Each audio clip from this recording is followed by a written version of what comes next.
Fala Desadestrados, aqui quem fala é Eric Ezian. Débora Cris. E estamos começando mais um podcast. Sempre que eu acho graça disso que a gente fala. Eu acho muito estranho isso, a gente vai ter que mudar isso. É porque virou bordão, né, já. Gente, seguinte, antes de começar o vídeo de hoje, eu quero pedir para que você se inscreva no canal, deixe seu like aqui embaixo, ative o sininho de notificação para não perder nenhum vídeo. Tem o nosso canal de corte também, um link vai estar aqui embaixo na descrição. Vai lá ver os cortes dos programas passados e também vai sair os cortes desse programa. Vai no nosso Instagram, segue o Débora. Pelo Débora amor de na Deus. verdade. Eric precisa ser famoso em algum momento da vida dele, eu tô só aqui com ele. Aí, em nome de Jesus vai vir. E tá saindo muito conteúdo do nosso Instagram, então vai lá dar uma comentada, curte todo o conteúdo que tá saindo lá. E hoje... A gente tem um convidado que eu morria de medo dele. Morria de medo dele. Ei, mas real, tinha um medo de Padilha. Quando passava, você ia correndo assim no corredor. Mas era um medo que habitava. Isso é o famoso preconceito. Exatamente. Talvez ou nem seja. Padilhofobia. Talvez nem seja. Padilhofobia, nós temos um nome pra essa patologia. Estamos aqui com o Rodrigo Padilha. Que Boa pra mim sempre tarde. vai ser coordenador. Sempre vai ser meu coordenador. É por isso que eu tenho Eu que medo não dele. seja mais. É por isso que eu tenho medo dele. Mas talvez já é um ponto que a gente pode começar a conversar. Padilhofobia, isso existe? Padilhofobia. Mas antes da gente falar justamente sobre isso, que eu nem lembrava dessa possibilidade, eu vou pedir para que você se apresente para a galera de casa. Um resuminho, quem é você, o que é que você faz, solteiro, casado. Joga aí na pista. Rodrigo Tenório Padilha, né? Eu sou médico veterinário, sou casado, né? Desde 2019. Eu ia falar os anos, mas a conta faltou. Sumiu então, aqui. 2019, tá? Com Débora, que é também médica veterinária. Você casou em 2019? 2019. Recente agora? 2019 não, desculpa, 2009. Ah, tá. Débora já 2009. tava levantando Errou do mesmo jeito. É a idade, a Alzheimer tá começando a atacar. 2009, né? A gente já tem 2 filhos, um de 9 anos, Gustavo, e um de 2 anos, Daniel. Né? Encerramos a fábrica, tá bom, nossa contribuição à humanidade. Já 2, Eu sou sergipano de nascimento, mas fui criado em Alagoas. Né? Já morei no Ceará, já morei no Pará e hoje eu moro aqui no Rio Grande do Norte. Sou médico veterinário, né, há 17 anos, né, quase a idade de vocês. A conta dos Né? 17 ele quase fechou. a idade de Débora, né, Débora? Quase a minha idade, ninguém precisa saber disso. 17 anos, um bom tempinho. A minha medicina veterinária é do século passado, praticamente quase século passado. Né? E tô aí, tô na pista aí trabalhando. Né? Você pode ver que eu era branco, hoje eu tô mais moreninho. Foi sol.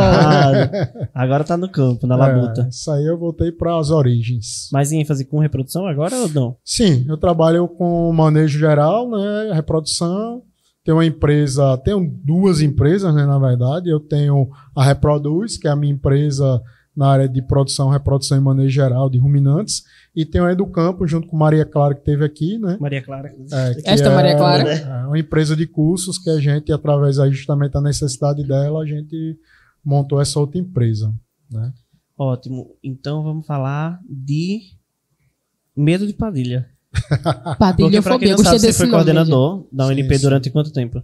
Durante quase 6 anos. Faltou poucos dias para 6 anos. Você saiu no finalzinho da minha graduação, né? Isso.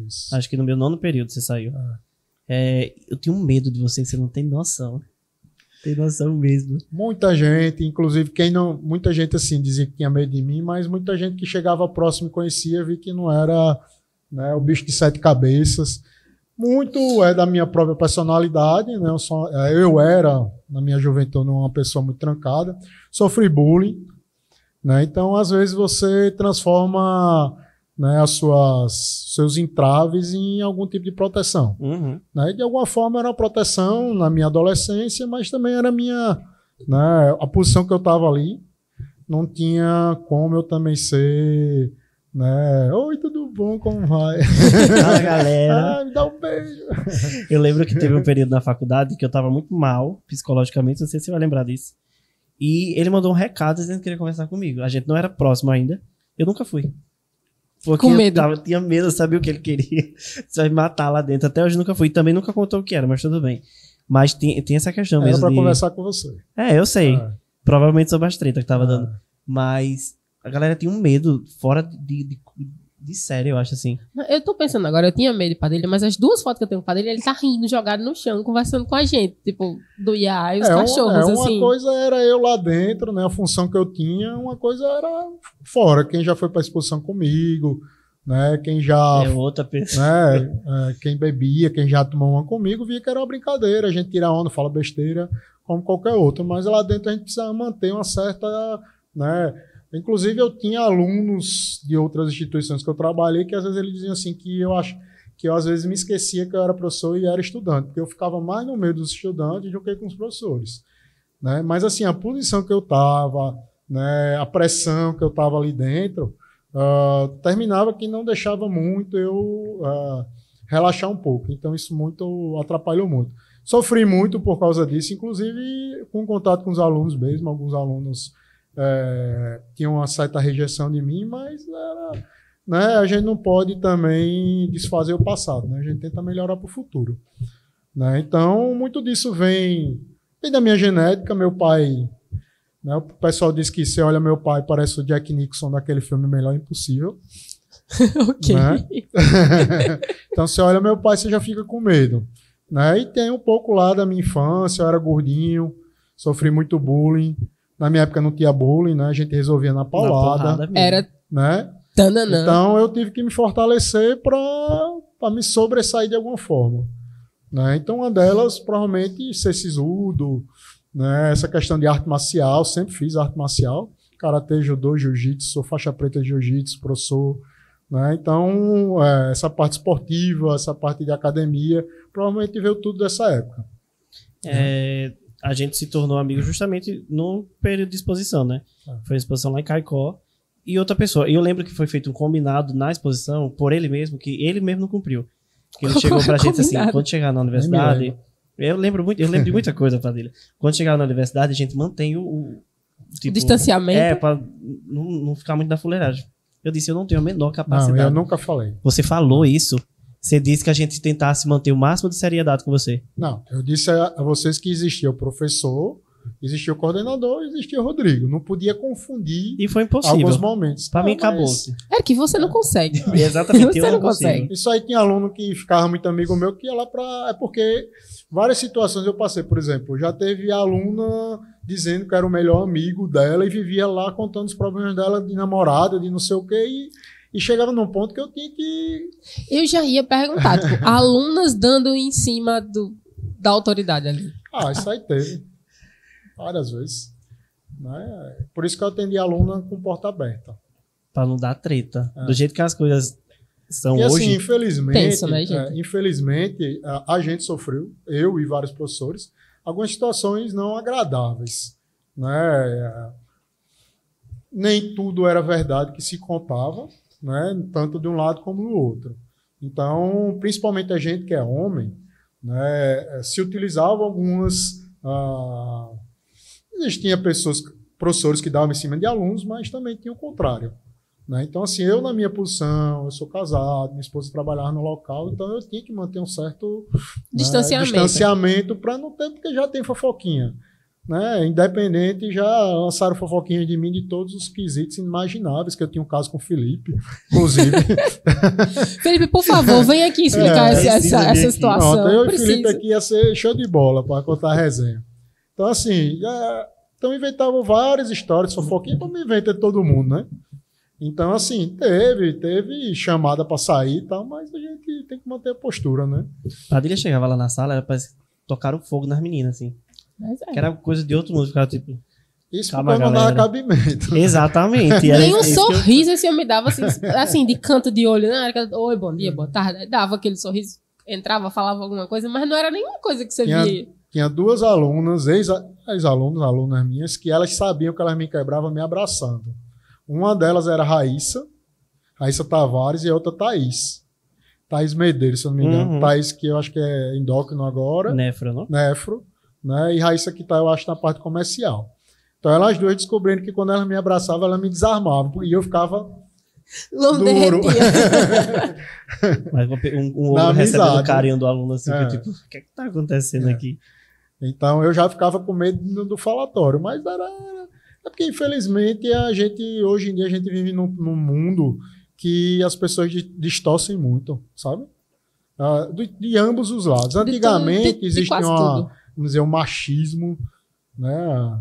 Tem uma palavra nova, misoginia, não sei se isso está comparado com machismo, mas de achar que a menina, quando tinha muita amizade com o cara, era muito legal, já estava afim em alguma coisa. Hoje não, hoje né? Tá de todos os lados, então você precisa tomar cuidado para você também chegar. E outra, quando você está numa posição hierárquica, teoricamente hierárquica maior, você tem que tomar cuidado com as pessoas acharem que isso é alguma coisa, né, uma benesse. Então, algumas crianças que eu, né, via como crianças, é igual professor de escola, né? Todo mundo já foi apaixonado por um professor de escola, uma professora e tudo mais. Então, a gente precisa tomar cuidado, né? Então, essa questão de assédio sexual e assédio moral nas universidades acontece. Menino, super normal. Mas, deixa eu te perguntar, voltando muito no tempo, até você ser coordenador, se formar, quando foi que começou sua vida na veterinária? Cara, é o seguinte, eu desde pequeno mesmo, eu morava em Aracaju, né? Meu pai e minha mãe casaram muito novos. Minha mãe me teve com 20 anos, meu pai com 24. E quando minha mãe estava grávida de mim, foram morar na Bahia. Depois, próximo a nascer, acho que uns 5 meses antes de eu nascer, eles foram morar em Aracaju. Aí eu nasci. E aí todas as férias eu ia para Maceió, passar as férias com a família do meu pai e da minha mãe, que eram todos de lá. E meu avô tinha uma fazenda. Então, na verdade, tá aí. Eu praticamente todo dia eu ia na Pampa. Eu acho que vocês não pegaram esse carro. Pampa peguei. Peraí, eu tenho 17 anos. Não sei o que é uma Pampa. Eu não sei mesmo. Uma Pampa, e todo dia eu ia com meu avô pra fazenda, ia e voltava. E brincava, passava o dia brincando e tudo, mexendo em bicho, não sei o quê. E ele voltava, pra eu não dormir, ele voltava contando piada. Né? Meu avô Ajon, é o pai da minha mãe. Então, foi daí quando eu gostei. Minha mãe sempre disse que a vida toda eu dizia que gostava muito de bicho e queria ser cientista e não sei o quê. E aí aconteceu. Né? Eu fiz análise de sistema, fiz faculdade de informática, foi a minha primeira faculdade. Nossa, eu tô tentando imaginar. Não, mas eu acho que ele tem cara, esses caras que mexem assim com... Eu gostava muito, só que eu não gostava muito de matemática. Um problema sério. Eu gostava muito da área de informática, porque eu comecei, na época, com essa parte de informática, meu pai sempre estimulou muito. Na época que não tinha, vocês são da tua geração, eu sou de 80, né? Então, eu peguei a tarde. Que ano, Débora? Não sei, eu tenho 17 anos. Eu sou de 98. Eu tenho 17 anos. Esquece essa história. É o tempo que o padrinho é veterinário. Eu sou de 80. Então, assim, eu peguei a evolução do microcomputador no país, peguei a evolução da internet. Quer dizer, a gente comprava um computador, ele não vinha com CD-ROM, não vinha com placa de vídeo, não vinha com placa de internet. Não vinha pronto. Nada, não vinha nada. Você vinha um HD, entendeu? E o disquete, os 2 disquetes, aquele pequeno e o grande, que eram meio, uns 5 ou 4. Nossa, ele lembra o nome dos negócios. Lembra. Eu fiz escolinha de informática no colégio pra gente aprender com a tartaruguinha. Então, eu peguei a evolução. Eu fiz curso de... não foi datilografia, que eu não sou tão velho assim, mas eu fiz curso de manutenção do computador. Então, assim, eu sou da época do 486. Nosso amigo, né, que tá aqui no Switch. Júnior, você é dessa época, Júnior? Mais ou menos dessa época. Né? Então, 486, Pentium. Gostava muito, mas assim, desde o colégio, eu, na verdade, eu acho que poucas vezes eu estudei na minha vida. Eu sempre tive uma facilidade muito grande de pegar as coisas.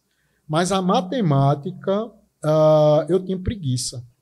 Precisava de um esforcinho a mais.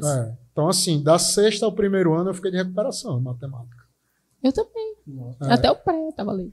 Agora, era a única disciplina que eu ficava de recuperação. Agora, quando eu chegava na recuperação, que era que minha mãe ficava mais irada, eu só tirava 9, meio e 10. Que na hora que precisava, você ia lá e... E ela via que não era burrice. Gás, né? Quando eu ficava com medo de perder o ano, e ela via que não era burrice, era preguiça, era de adolescente, né? As besteiras que a gente faz na época. E aí eu não gostava muito, mas quando eu chegava na recuperação, aí no 2º ano eu enchi o saco. Eu disse, eu vou parar de ficar de recuperação. Eu acho que esse negócio vou dedicar aqui mais 5 minutos. Todo mundo de férias, eu brinquei eu de recuperação. E aí, pronto. Aí depois, 2º, 3º ano, eu não fiquei mais, não fiquei em nada mais. Aí fiz faculdade de informática, ainda fiz 1 ano. Mas aí quando chegou também álgebra linear, matemática financeira, oh, Deus do céu. Estatística. Eu ainda peguei estatística 3 vezes na minha vida. Então, assim, aí eu saí, mas não sabia o que queria fazer, né? E tentei direito, porque lá em casa minha mãe é advogada, minha irmã do meio é advogada, E aí, eu disse, eu vou tentar, né? De repente, tá dentro da família. Graças a Deus eu não passei. Ainda bem que não deu E certo. aí foi quando abriu veterinária, lá em Maceió. Eu já morava em Maceió, né? Fui morar com 14 anos em Maceió. Meu pai era da Petrobras, então ele era muito transferido, né? Você Então, tava viajando. Aí Salvador, ele foi para Aracaju, nasci. Aí minha irmã do meio nasceu em Maceió, mas ainda morava em Aracaju, né? Aí com 14 anos mais ou menos ele foi transferido para Alagoas de novo. Então aí foi quando eu comecei a conviver mesmo com a minha família, né? Fora essa época de infância. Mas eu acho que essa época de infância foi o que me levou à veterinária, a gostar mesmo de animais. Sempre tive cachorro, né? Lá em casa minha mãe também sempre. Minha mãe foi criada na fazenda. Criada mesmo. Nasceu e foi criada praticamente na fazenda. Meu pai não gosta nada de fazenda, né? Então, foi isso aí. Eu posso dizer que foi meu avô e minha avó que me levaram a isso, né? E durante a faculdade, você já queria fazer docência? Ou, tipo, vou trabalhar com grandes? O que foi que lhe levou à docência? Na verdade, eu entrei na faculdade para mexer com cão e gato. Sério? Que não é nada a sua cara. Tô imaginando, Cão e quadrilha gato. com gato. Atendendo um gato. Vamos Cão e conter, gato. botei esse cachorro no brete. Fazendo dermato de gato. O que eu gostava era cão e gato, porque eu sempre criei cachorro, né? Então, eu estagiei da primeira série à quarta ou quinta série em clínica de pequenos. Passava o final de semana de plantão.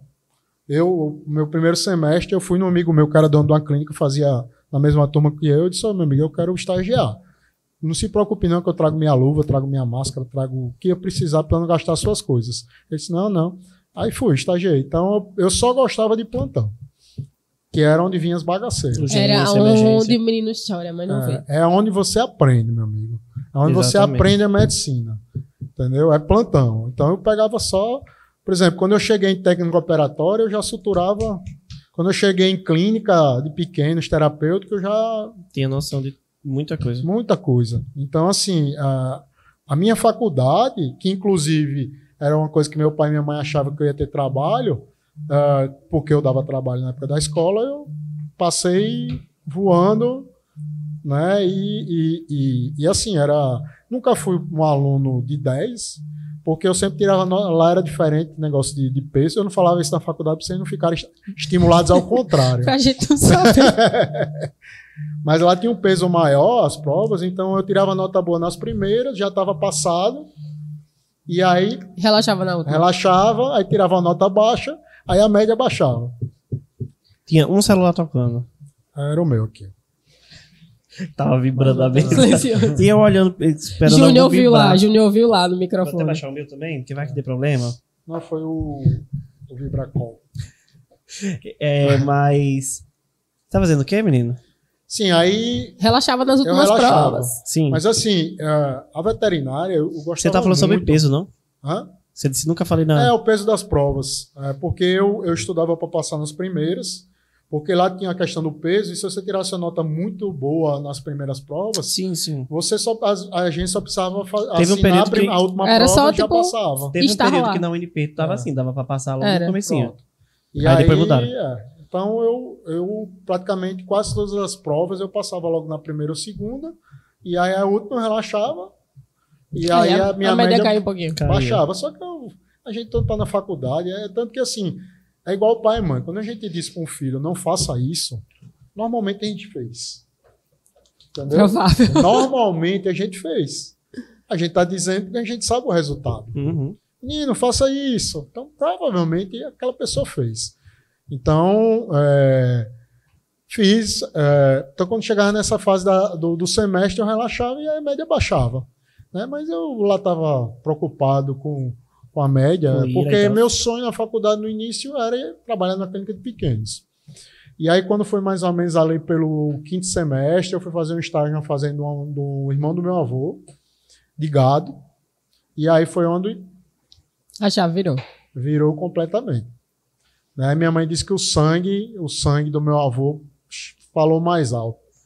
Né? Então aí foi quando eu me apaixonei pela vida de campo, né, de fazenda. É por isso que eu tenho uma leve noção de clínica de pequenos. Né? Me ajudou muito na coordenação, né? O pouco do conhecimento que eu tinha. Quando eu morei no Pará, eu fui cirurgião no Hospital de Pequenos. Né? Eu já era de grandes. Então, é o que eu digo, a técnica operatória ela é básica, grandes ou pequenos. A minha técnica operatória de grandes ela é baseada em pequenos. Foi adaptando, né? E aí, tanto que hoje eu tenho um livro, vou lembrar, acho que é Slater, que é um livro de cirurgia de pequenos, que muitas vezes eu vou fazer alguma coisa em grandes, eu vou lá. Agora é muito antigo ele, já sei que edição eu era estudante. A vida no campo é boa, né? Rapaz, Às vezes eu acho meio que lazer, assim, você tá no campo e... Depende, é porque você nunca... Eu acho que depende do perrengue do dia, né? Nunca tem rotina, sabe? Então a rotina ela é diferente. Agora vai de cada um. Eu gosto. Não é fácil. Né? Não é uma vida fácil. O veterinário de grandes animais, você não vai ter um ar-condicionado, você não vai ter uma cadeirinha para sentar, você não vai ter horário. Por exemplo, eu vou todo dia às 4 horas da tarde para fazer minha academia, entendeu? Todo sábado eu vou ali surfar. Isso não tem, porque muitas vezes você vai fazer uma cesárea, você vai tirar um cavalo de cólica, você não sabe que hora você volta. Né? Então, e a emoção tá aí. Né? Você sair às 8 horas da noite e chegar em casa às 2, 3 horas da manhã, depois de uma cirurgia melado sair até... sem saber de fato o que pode acontecer. Né? E voltar às 2, 3 horas da manhã morto e feliz porque você salvou uma vaca. Você acha que essa questão do pagamento do veterinário de grandes, que o povo fala que cliente de grandes dá trabalho para pagar, vai muito do cliente que ele escolhe ou do veterinário se posicionar, tipo assim, paga para mim antes aí 50% pelo menos para dar a garantia? Cara, é culpa nossa, entendeu? Mas eu digo a vocês que é mais o pessoal que trabalha com equinos, tá? Assim, independente da área, na verdade, quanto mais dinheiro o cliente tem, mais problema é para pagar. O pobre, normalmente, ele está com dinheiro na mão, ele entrega, ele paga. Pode estar contado. E outra, eu não tenho agora, doutor. Mas pode ter certeza que ele vai pagar. Tal dia. A gente estava comentando no DMC que, por exemplo, é diferente da clínica de pequenos, que lá você chega, tem uma recepçãozinha que vai fazer o pagamento direitinho, vai ter toda uma equipe já tomando conta disso, você nem se preocupa com isso. Com grandes é tipo, vou fazer, semana que vem você paga, e o mas cara foge... Aí tem uma grande diferença, né? Que até eu gosto de falar nas aulas. A clínica de pequenos é como se fosse uma pediatria, você está lidando com o filho de alguém. Tá? Alguns criadores de cavalo, eles podem inclusive pensar dessa forma também, porque o cavalo hoje já não é mais um animal de produção, ele é um pet de grande porte. Né? O cara tem cara aí que deixa a mulher, mas não deixa o cavalo. Né? Quando a gente parte para animais de produção, você está falando de dinheiro. O peso é outro ali da relação. É negócio. Né?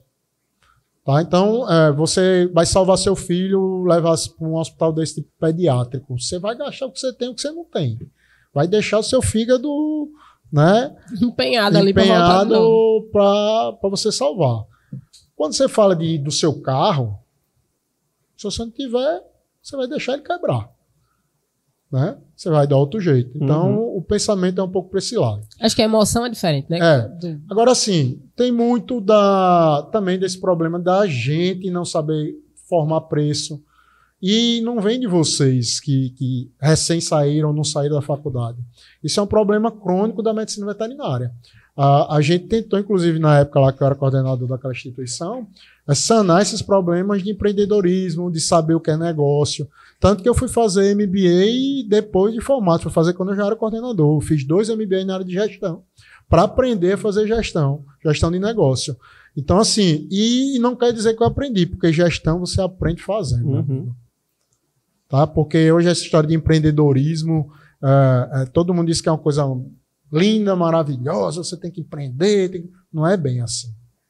Tem momentos e momentos para você empreender. Empreender não é fácil. Tá? Empreender você tem que estar disposto a correr riscos, disposto a jogar sua segurança, porque você está na clínica de pequenos, é sua segurança.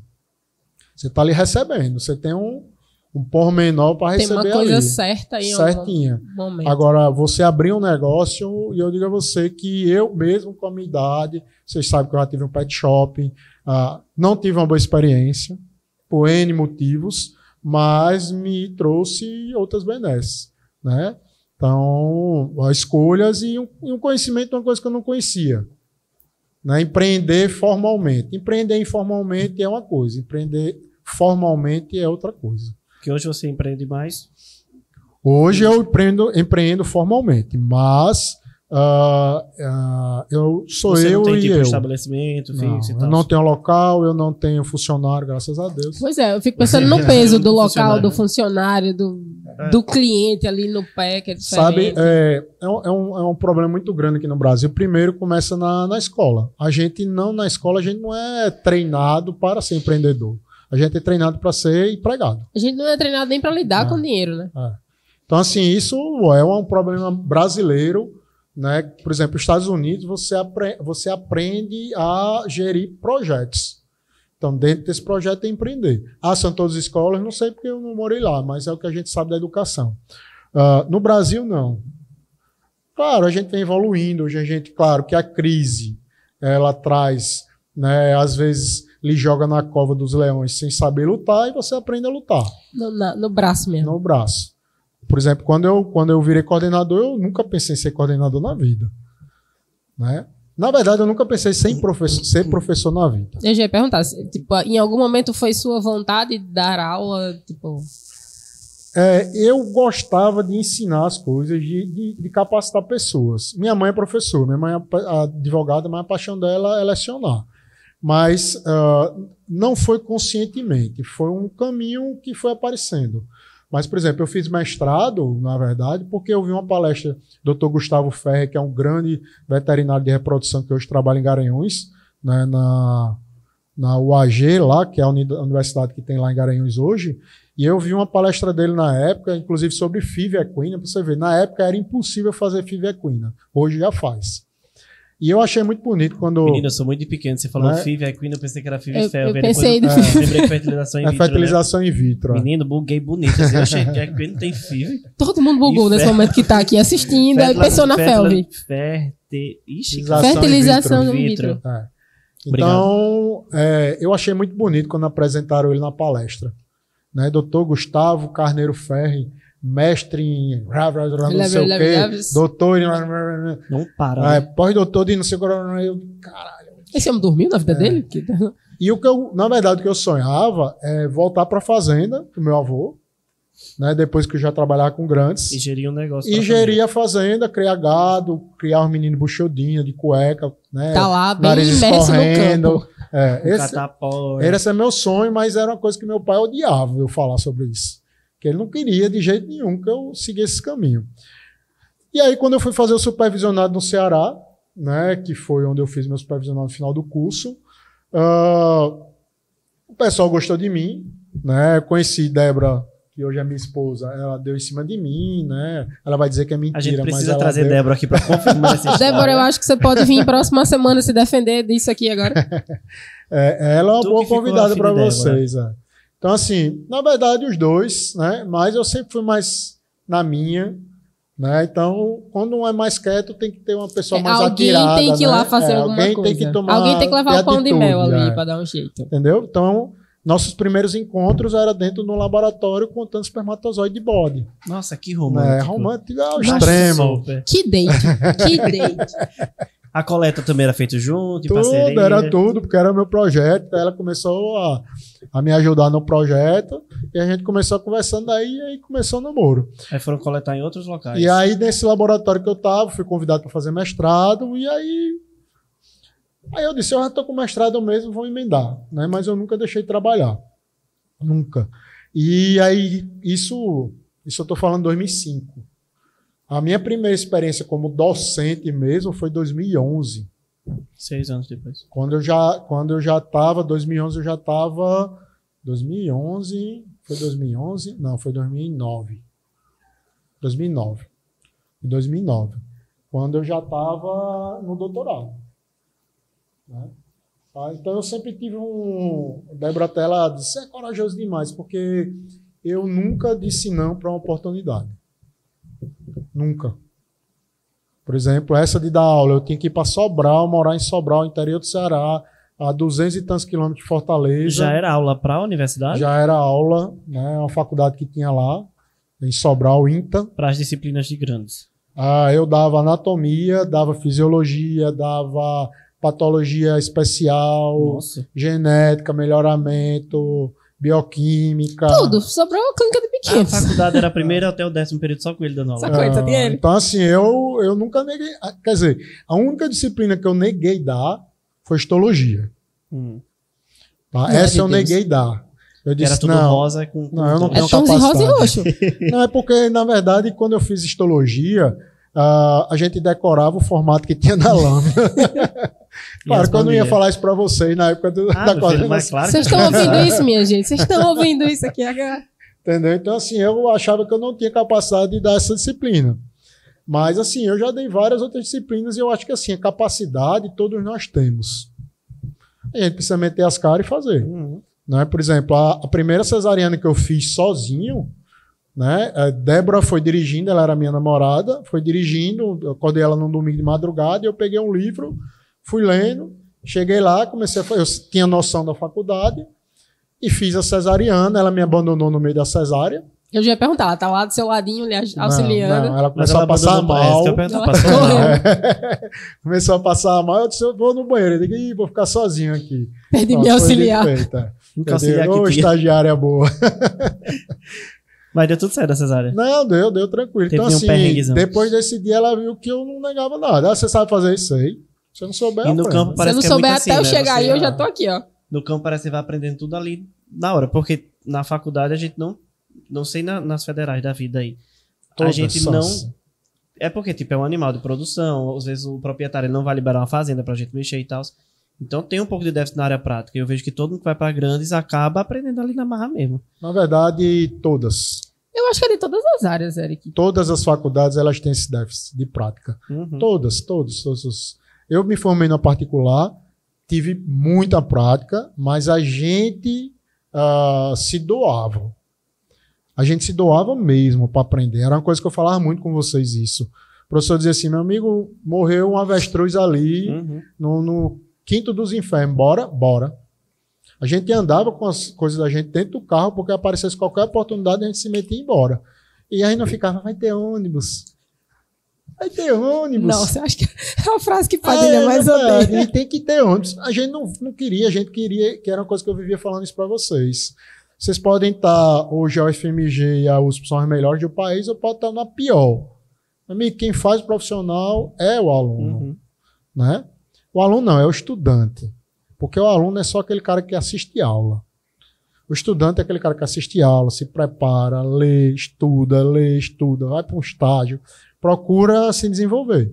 Então, assim, e eu usava muito um ditado que diz assim, que eu aprendi um dia desse, que é a culpa é minha, eu boto em quem eu quero. Entendeu? Então a gente bota muita culpa das coisas que a gente faz errado nos outros. Eu me coloco no lugar também, eu sou humano como todo mundo. Entendeu? Então, assim, a gente faz nossos caminhos errados. E às vezes a gente faz nossos caminhos serem mais difíceis. Né? Então, Às vezes a gente escolhe um ladinho que... então, por exemplo, ali naquela instituição, quando eu trabalhava, eu podia ser um cara mais legal, minha vida tinha sido muito mais fácil, mas eu não estava sendo legal comigo. Entendeu? Então, o que eu acreditava, que eu valorizo até hoje, que é um dos motivos que, inclusive, hoje eu sou conselheiro do conselho, né, de medicina veterinária daqui, é porque eu valorizo a profissão. Eu quero que quando eu deixar de ser veterinário, que eu só vou deixar quando eu morrer, que a medicina veterinária esteja mais valorizada. Quer deixar um legado, né? O meu legado, na verdade, na minha vida profissional, foi isso.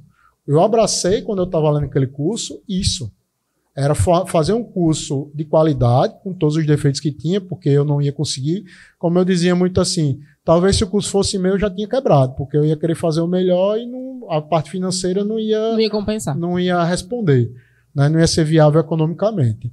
Mas assim, eu sempre tive esse ímpeto, eu tenho orgulho pela minha profissão. Dá para ganhar dinheiro? Dá. Pô, eu passei 6 anos no mercado interno, eu não trabalhava fora. Quando eu saí da instituição, eu voltei a trabalhar. Que se reinventar, né? Eu estou há 2 anos no mercado daqui. E eu estou vivendo o mercado daqui. E eu digo a vocês, está fácil agora? Agora não está fácil, não. A crise está chegando agora. Tá? Mas assim, eu vivo do campo. Hoje, vivo do campo de trabalho, medicina veterinária. Na verdade, eu sempre vivi. Estou dizendo assim, mesmo quando eu era professor, eu era médico veterinário. Né? Então, assim, na verdade é que tem um vídeo muito antigo do Bill Gates, que ele dizia, ele estava dando uma palestra na faculdade, não me lembro se era Harvard, Oxford, alguma coisa assim, e o pessoal perguntando o que é que a gente faz para quando se formar a gente já está bem. Ele disse, o grande problema do recém-formado é que ele quer entrar no ônibus do mercado de trabalho, já sentar no lugar do motorista, na janela, quer que a empresa dê um carro, um celular, um computador, não sei o que. Não é assim. Ninguém começa desse jeito. É por isso que quando alguém vai estagiar comigo, a primeira coisa que eu pergunto é: você assistiu o filme Karate Kid? Aí o cara, não, eu digo, é porque você é novo, mas assista. Assista agora. A versão nova, assista, não. a antiga. Porque ali mostra que ninguém começa a subir uma escada de lá no final já. Entendeu?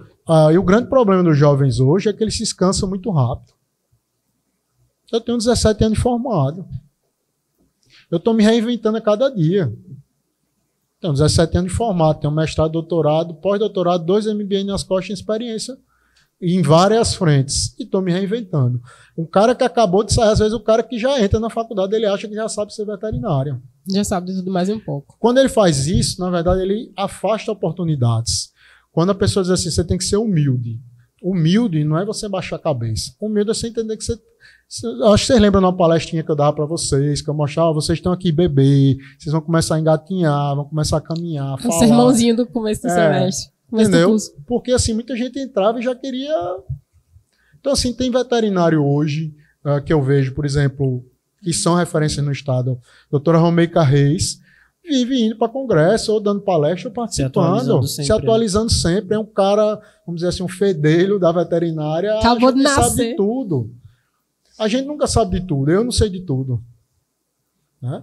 Então, outra, você tem que estar preparado porque aparece.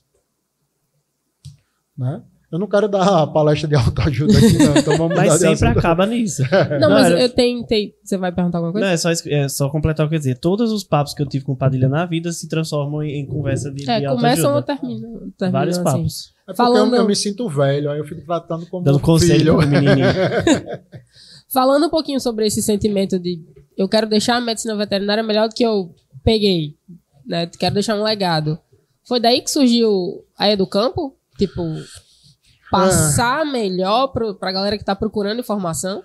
Na verdade, a Educampo, Maria Clara falou, né? Mas só como pode ser que alguém não tenha assistido Maria. E outra visão também da coisa. Mas foi exatamente o que ela falou. Maria, ela não mente, não. Ela tem tem uns defeitos. Ela tem vários defeitos, como nós temos, mas mentir. Do nada ofender. Ela é humana, mas ela contou a verdade. MC, eu amo você sabe. Então, assim, na verdade, era a deficiência que ela tinha de algumas coisas para o campo, né? E ela vivia me pedindo, eu muito ocupado, né? Ocupado, assim, porque a gente, quando tem filho, a gente quer ajudar as pessoas, mas às vezes a gente precisa pagar as contas, né? Sim, né? Às vezes tem uns boletos que não aceitam amor. Menino pequeno, leite, fralda, camisinha mais barata. Exatamente. Anticoncepcional. Por isso que ele fechou a fábrica. Então, assim, e menino é mais barato. Né? Não, isso não é machismo, não. Mas menino é mais barato que menina. Geraldo, não. Agora, menino vai dar dor de cabeça lá pra frente, mais do que a menina. Mas no início... A economia de custo pode ser paga com psiquiatra, que você vai precisar no futuro. Você, né? Vai ter que ter um psiquiatra para segurar. Mas, já me esqueci o que eu estava falando. Né? Do nascimento da Educampo. Sim, da Educampo. Então, ela tinha essa necessidade, não existia, que tinha muito custo da área de pequenos animais, não tinha nada de grandes animais. E assim, eu, na verdade, mesmo na época que eu estava na instituição lá, na universidade, eu já tinha essa vontade, eu tinha convidado 3 colegas de lá, né? Dentre eles Felipe, mas faltou coragem aos que eu convidei, né? Mas era um sonho que eu tinha também, que era fazer isso, mesmo quando eu estava lá na instituição. E aí surgiu, eu vou fazer um curso para você aprender a inseminar. Aí deu certo. Começamos a fazer curso, né? E voltado para o campo de atuação de grandes animais. Né? A gente começou na área da veterinária, está começando a expandir para pegar outros cursos, como zootecnia e agronomia, né, produtor rural e tudo mais, porque não tem aqui no estado, não tem na Paraíba, não tem, tem agora no Ceará também, né, não tinha na época, então era um problema muito grande. Formação de mão de obra, eu acho que capacitação é uma das soluções para o país. Cabeças pensantes, não cabeças que botam a cara no WhatsApp, no Instagram, que era uma coisa que eu sempre questionei, eu falava inclusive para você, eu digo, meu amigo, é o seguinte, eu, professor Vicente, professor Mendes, professora Luana, cada um aqui teve uma escola, eu me formei em Alagoas, outro se formou aqui na UFES, outro se formou em Patos, os professores são formados com outras cabeças. A gente pode ter uma ideia, uma noção de alguma coisa, mas sempre é bom vocês irem no livro, ler, juntar com o conhecimento que vocês viram no estágio, com o que o professor falou. A mesma coisa que eu digo para a religião. A religião, você é católico, você é evangélico, leia o livro base da sua religião. Não deixe uma pessoa interpretar aquilo e botar na sua cabeça o que aquela pessoa interpretou. Porque, assim, tem um livro chamado Mindset, você já deve ter ouvido falar, que ele fala muito de paradigmas. Paradigmas é justamente o que a gente traz do passado, toda visão, todos os traumas, toda vivência, experiência com as pessoas, boas ou más, tudo isso faz a gente ver uma coisa de forma diferente. Por exemplo, eu vejo esse copo de uma forma, vocês vão... Cara, está meio copo, meio cheio, meio vazio. Aquilo é um paradigma. Tá? Então, se você é positivo, você está vendo que está meio cheio. Se você é negativo, você vai ver meio vazio. Isso é o paradigma. Cada um tem o seu paradigma, né? Então, esse paradigma, ele precisa ser quebrado muitas vezes, né? E o cara que é velho, eu tenho 41 anos, mas já me considero já não, né? A gente tem que quebrar, que é mais difícil, que é muito mais difícil você quebrar. E agora você imagine, você pegar um livro e o cara interpretar do jeito dele e dizer para você como é. Que aquilo é a certeza absoluta. A mesma coisa na faculdade, tá? Em qualquer curso que você vai fazer. Cara, não adianta um professor está falando. Hoje o professor já não tem mais o poder do conhecimento. Na minha época, como eu falava, na minha época você, para pegar um artigo científico, você ia na biblioteca, você entrava num programa chamado Comute, né? O pessoal velho aí vai se lembrar, deve estar tudo rindo. Demorava 3 meses para chegar. Você pagava e aí 3 meses para chegar. 3 meses da prova, você tem que pedir. Para chegar o artigo 6 meses antes da prova, para dar tempo você ler.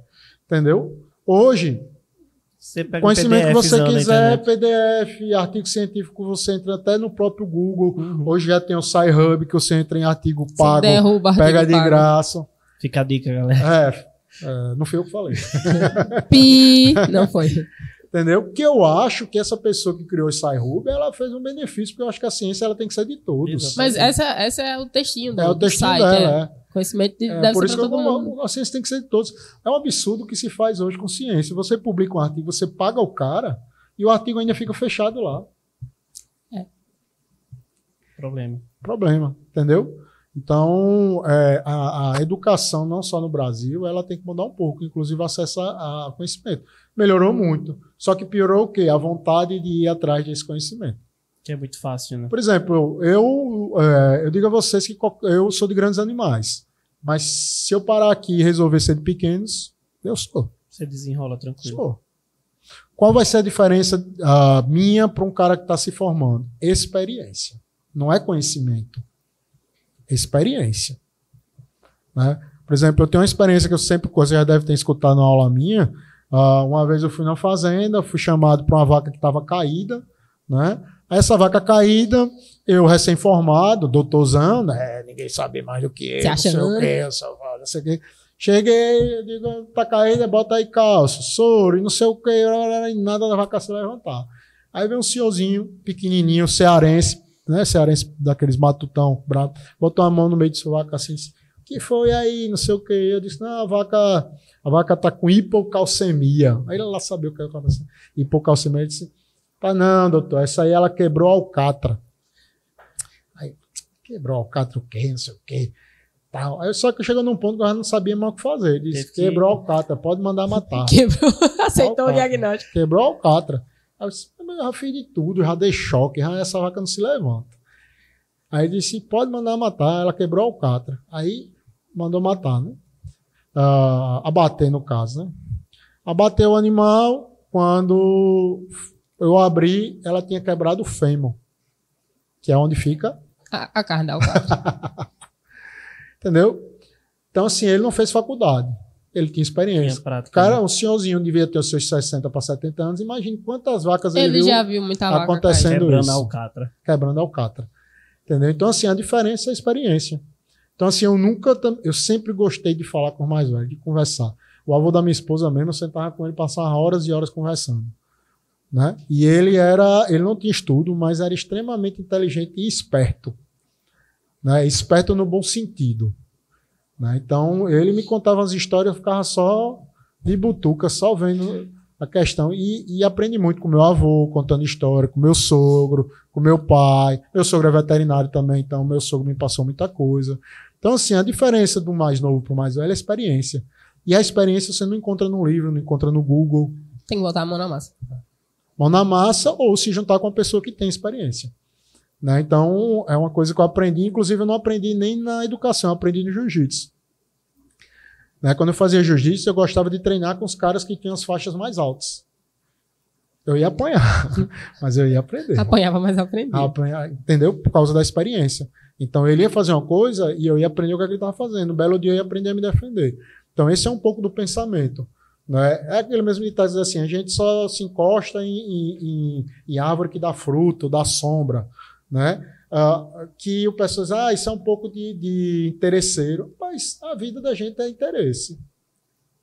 Nada. Tudo é interesse. Entendeu? Não tem nada que se faz de graça. Em todo momento, nada vai de graça. Nada. Assim. Carinho, amor, amizade. Nada é de graça. No mínimo, você vai ter a mesma coisa em troca. Então, esse negócio de eu vou me juntar porque... não é interesse. Ele também vai ganhar... Você acha que um cara que quer um estagiário... Eu quero estagiário. Estagiário é muito bom para mim. Entendeu? Ele lava material sujo, ele carrega peso. É mão de obra barata.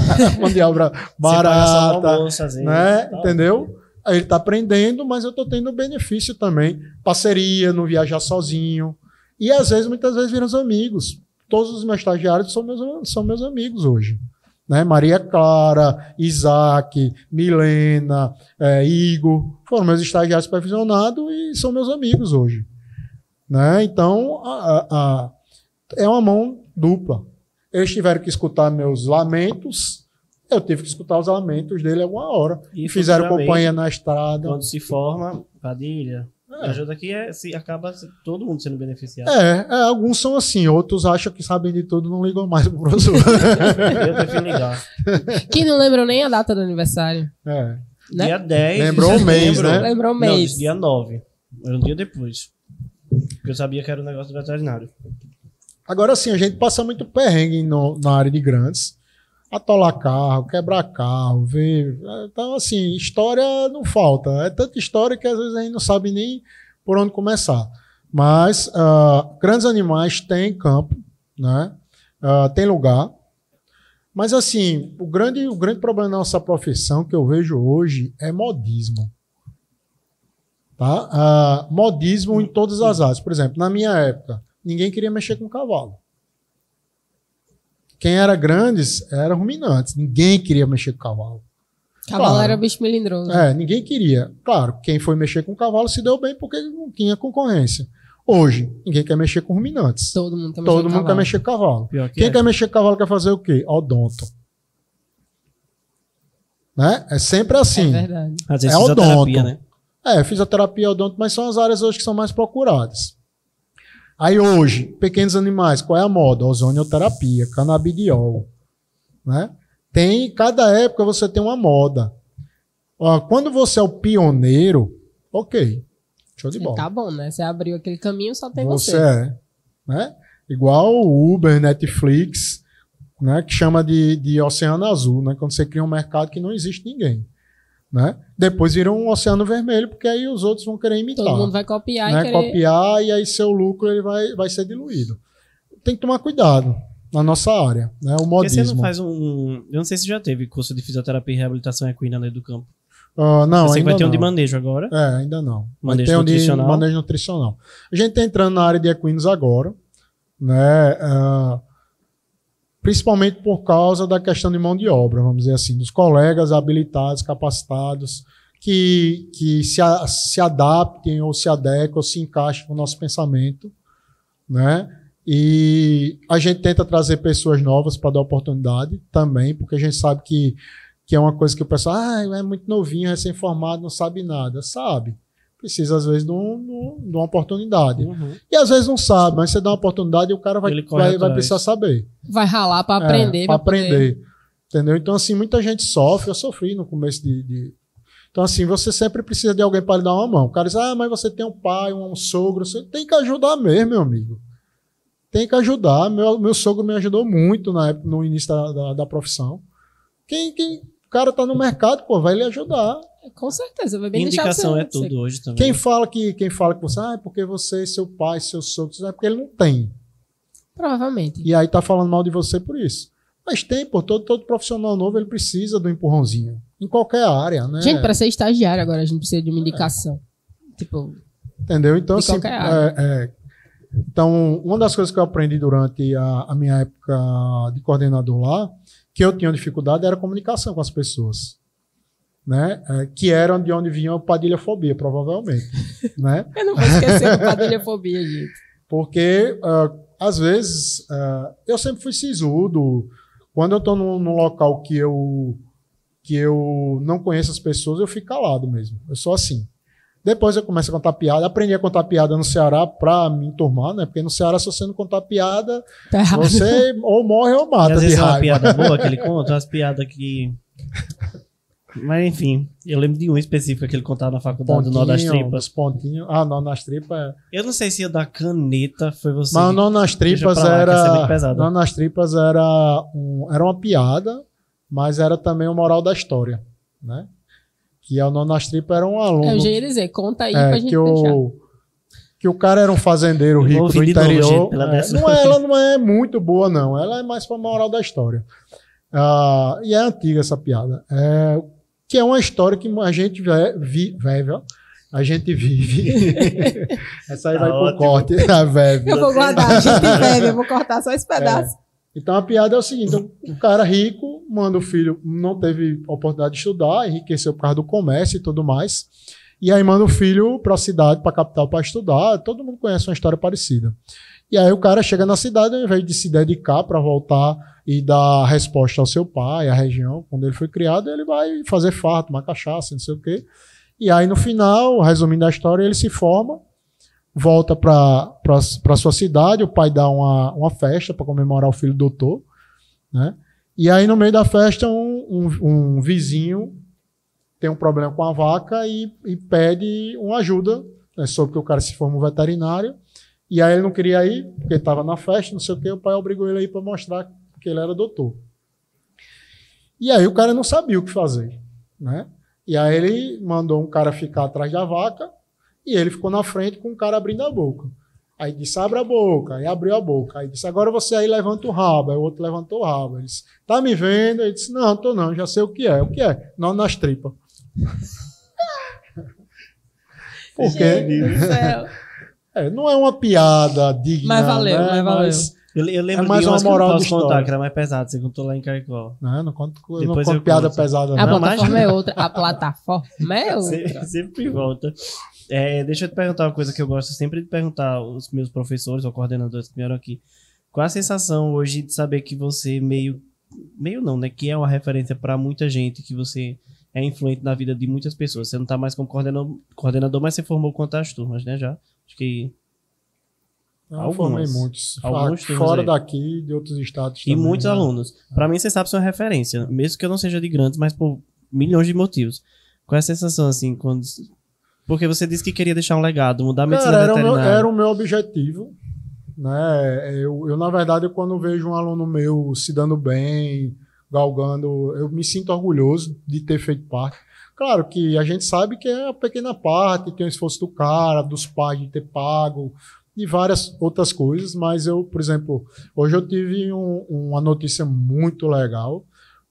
Melissa Vilar, que foi nossa aluna da primeira turma, ela conseguiu a validação do seu diploma nos Estados Unidos. Ela hoje é uma médica veterinária credenciada nos Estados Unidos. Que vai ser super valorizada lá. Entendeu? Então, formada aqui na UNP, na primeira turma, com todos os problemas com todos os perrengues que foram. Então, tem um lado dela, mas a gente, quer que não, deve ter lá um 0,0001% de culpa. Eu acho que tem muito mais, na verdade. Entendeu? Então, assim, eu particularmente posso falar por mim. Eu sempre tive muito orgulho disso. Eu acho que era um dos porquês que eu gostei de ser docente, né, da coordenação, me esforçava muito, brigava muito por vocês, brigava com a instituição, brigava com o pessoal fora, né, eu fico muito feliz quando eu vejo vários colegas e clínicas que faziam confusão com a nossa faculdade e hoje praticamente seus veterinários são da nossa faculdade, né, então foi briga minha. Isso eu tenho total ciência e sem humildade nenhuma. Tá, o povo acha que o coordenador ele não faz nada, mas não entende que às vezes tem um nível acima, né? Que você tem. Não depende só de você para resolver muita coisa. Então, assim, a gente é um funcionário, o negócio, como eu disse, a faculdade não era minha, tinha limites. Chegou num ponto que quer queira, quer não, a instituição que era a Laura, tanto que ela foi vendida. Né? Eu não sei nem se pode falar, não, mas enfim. Pode. Chegou a ter alguns problemas. Não vai ser perfeito. A minha não foi perfeita. Eu não disse na época, mas eu já disse a alguns amigos. A gente chegou a fazer greve, porque eu não tinha hospital na época da minha faculdade, mas claro que eu não ia falar isso para vocês na época. Não, porque vai que a gente resolvia fazer. Quando eu entrei, estava abrindo o hospital. Então assim, eu tinha muita experiência com tudo que vocês viveram. Eu entendia muita coisa. Uma coisa que eu não entendia, que passei a entender, foram os problemas psicológicos, psiquiátricos. Porque você pegou uma galera muito nova. Eu só não tinha um diploma de psicólogo, com todo o respeito aos colegas. Eu até brincava com a coordenadora.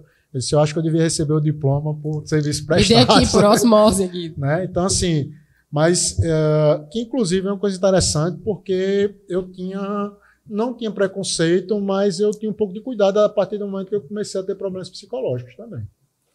Né? Por causa da pressão que eu sofri muito ali, muita coisa. Né? Na verdade, quando eu saí de lá, não sei se vocês já tiveram esse desprazer de ter um relacionamento abusivo, que na verdade você, quando termina, você sente falta, mas sabe que não lhe fazia bem. É uma espécie de alívio. Então, assim, com quando a eu saudade. saí, eu vivi 6 anos aqui.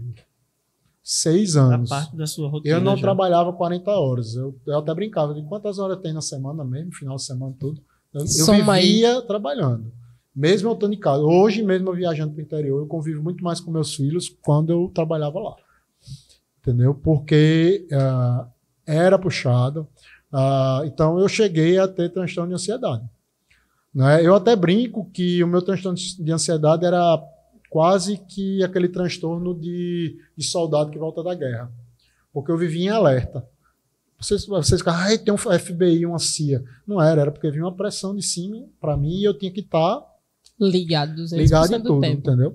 Então, a partir desse momento que eu tive, e eu acho que é um grande problema os colegas assumirem seus problemas psicológicos, todos nós temos. Todos. Psicológico, psiquiátrico. Psicológico é mais bonitinho do que psiquiátrico, né? Mas fica menos pesado. Assim, mas menos tudo, pesado. Tudo do mesmo jeito, tudo precisa de atenção. Mas assim, então eu comecei a ter mais... inclusive eu escutei esses dias essa questão de empatia. Eu me coloquei no lugar dos outros, muitas vezes. Então foi onde eu comecei a todo aluno que tinha problema eu ia atrás. Muitos alunos que tinham problema eu ia atrás. Muitos.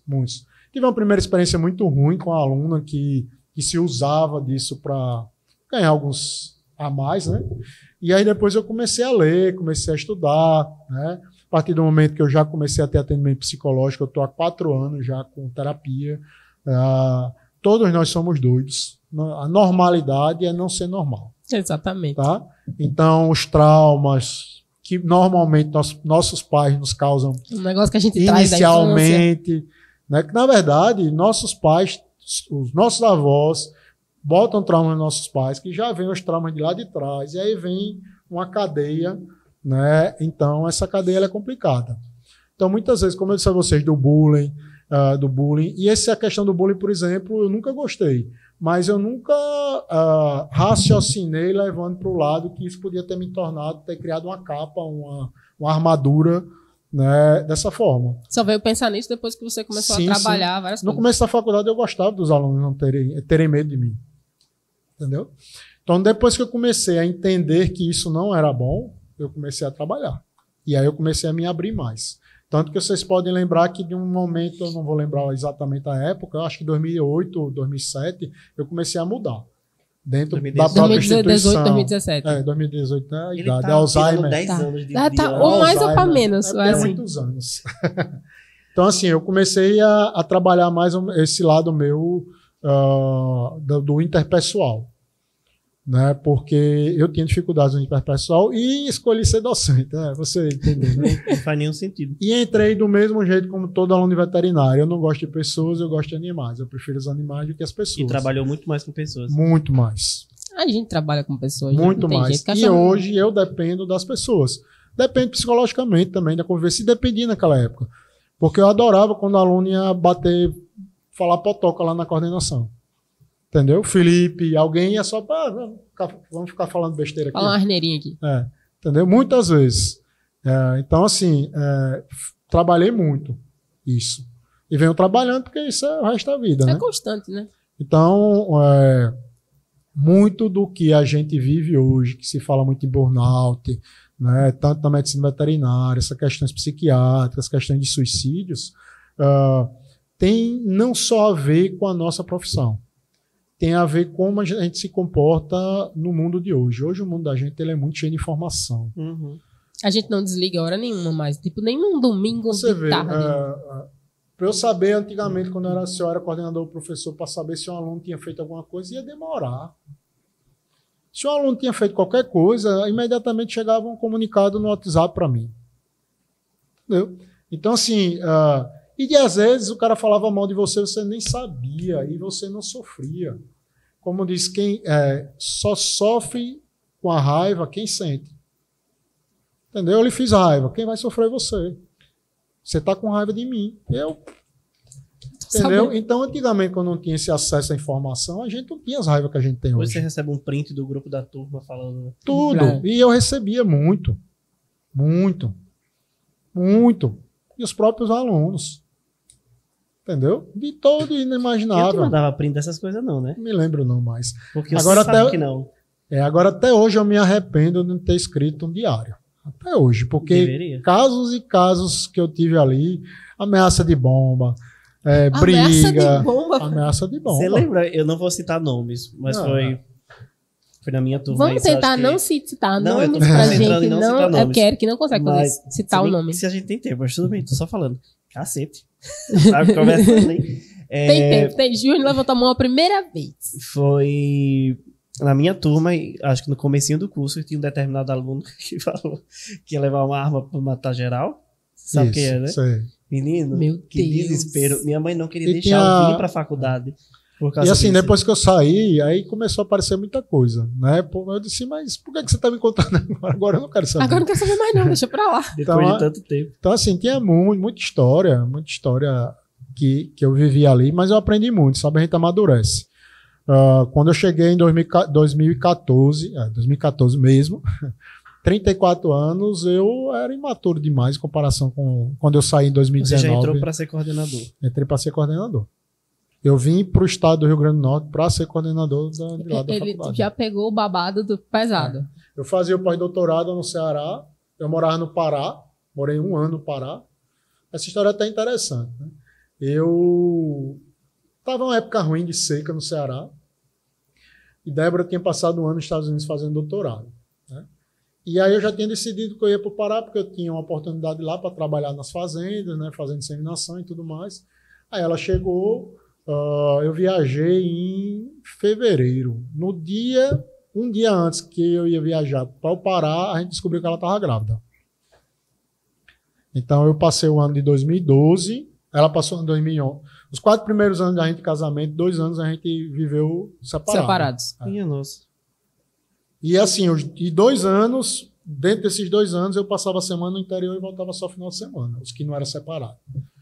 Então ela morou nos Estados Unidos, eu no Ceará. Quando ela voltou, eu fui para o Pará Pará. e ela em Fortaleza. Eu queria ser a pessoa que estava nos Estados Unidos, se eu pudesse escolher um dia. Eu também. Eu Mas preferia. ela que passou pro doutorado lá, não quis ir, porque não queria me deixar sozinho. Eu disse, não, você vai, porque era o meu sonho ir. Então você vai. Se fosse eu passando, Se eu fosse iria. Então, eu iria. Então, assim, lá em casa nunca teve isso, não. É A sobre isso, né? oportunidade. É relacionamento também. Então, assim, é muito difícil, né? Na mesma profissão.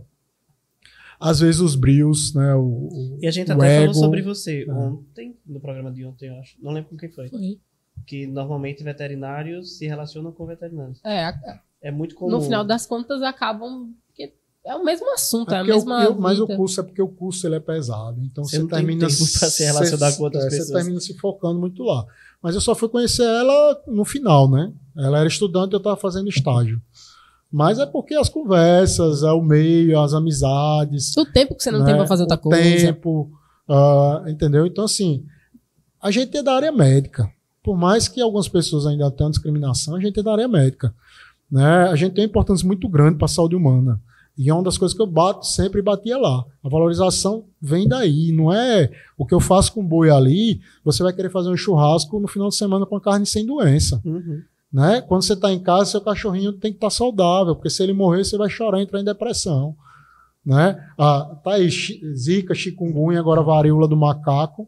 E aí saiu uma charge, inclusive, o pessoal, os animais, né? Cada um, gripe aviária, gripe não sei o quê, uma chargezinha com os animais. Aí disse, agora o médico dizendo assim, agora eu vou virar veterinário. Não, isso é um pensamento errado, meu amigo. Isso é justamente por causa da falta da importância que dão para o veterinário que a gente está tendo esses problemas. Coisas acontecem. Entendeu? Se o veterinário tivesse na cabeça ali do serviço de inspeção, de vigilância epidemiológica ou sanitária, de saúde pública, diminuía muito. Não só o veterinário, o biólogo. Entendeu? Então, assim, é da desvalorização. Você quer ver uma coisa, por exemplo, essa época aí do Covid. Todo mundo, porque os médicos não foram os médicos que salvaram a gente. Desculpem aos médicos, mas foram os enfermeiros. Exatamente. É verdade. Entendeu? Os enfermeiros que estavam na grande maioria. Claro, médicos morreram, médicos estavam lá, mas a grande maioria da mão de obra da saúde pública é enfermeiro. É enfermagem dos técnicos. Não só aqui, nos Estados Unidos, na Europa, é assim. Se você assistir e gostar de Grey's Anatomy, o Resident, que estão essas séries que estão rolando durante a Covid, todas elas mostram isso. Né? Então, assim, e o enfermeiro, assim como o veterinário, ele tem uma visão mais ampla da saúde. Não é focado na doença. A gente evita que a doença chegue no ser humano. Né? Então, a valorização da profissão, ela está aí. Ela está em cada um saber quais são as funções. Meu amigo, você está comendo um ovo hoje, um queijo, um mel. Você vai para a academia, você vai tomar um suplemento chamado whey, passa por um veterinário. Existe um veterinário ali. Entendeu? Você vai estar doente com a garganta ruim, tem um melzinho que você vai tomar, passa pelo veterinário.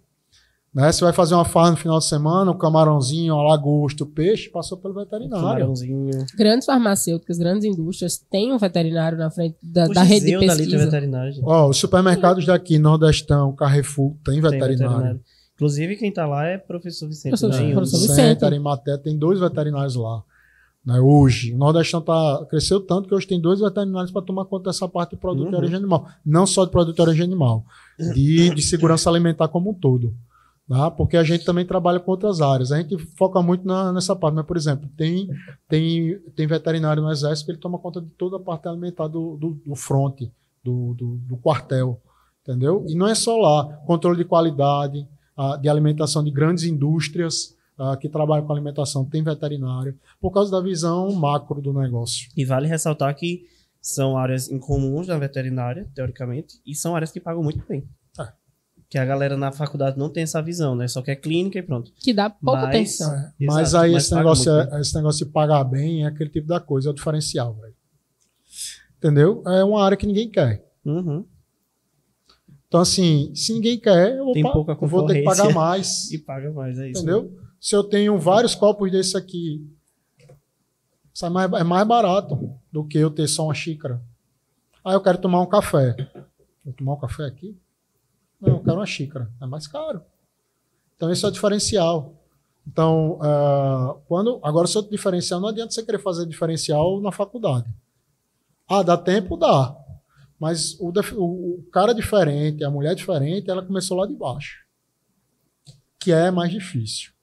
Diga-se de passagem, uma criança de 8, 9 anos entender isso. Uhum. Que ela tem que começar ali de baixo. Né? Mas assim, a formação eu falo isso, mas eu também fiz muita, né, vagabundei também, fiz tudo isso. Hoje é bonito eu falar essas coisas, mas assim, é porque eu fiz. Hoje é nostálgico. A gente tem que normalizar a vagabundagem, às vezes é necessário. Em algum momento é preciso. Eu odeio aquela palavra que às vezes eu até me enrolo para falar procrastinar. Procrastinar. Inventaram essa palavra nova. Meu amigo, às vezes é bom deixar para última hora mesmo. Tem gente que trabalha dessa forma. Exatamente. Eu trabalho fazendo as coisas de última hora. E nunca deixei de fazer nada bem feito. Faz com um pouquinho mais de aperreio do que o Não, normal. mas aí... Coração você acelera, escolhe. a pessoa vai. Quem é ansioso não pode deixar para última hora. Porque senão Exatamente. infarta. A gente acabou... Eu acho que foi eu que acabei interrompendo para falar um negócio. Você estava falando de uma história interessante do Pará. Estados Unidos... Sim, aí do Pará. Aí no dia que eu descobri... Aí que eu ia viajar, a Débora... A gente descobriu que a Débora estava grávida. E aquela dúvida. E agora, vou ou vou não primeiro filho e não sei o quê. Fui. Fui porque, assim, naquela época, diferente de hoje, a gente não tinha medo de arriscar. Né? Hoje eu vejo o jovem muito com medo de sair do ninho. Né? Sair do ninho. A gente não. A gente era jogado para fora do ninho. Não que meu pai e minha mãe não me acolhessem quando eu precisei e tudo mais. Graças a Deus eu não tive isso. Não tive... você falou lá de histórias de superação. Eu acho que independente do caminho que todo mundo se supera. Né? Eu tive, graças a Deus, uma família que me deu condições. Né? Tive carro na faculdade, não precisei pegar ônibus. Peguei ônibus na época da escola porque meu pai queria que eu vivesse isso. Né? Então, assim, eu tive todas as fases, mas ninguém desmerece porque você teve ou não teve um berço de ouro. Quem desmerece é você, merece ou desmerece. Porque tem gente que tem berço de ouro e não tá nem aí. Não faz a diferença. Então, assim, o que é que eu pensava, o que é que eu pensei sempre? O meu legado é devolver o que eu recebi para a sociedade. Entendeu? Devolver como?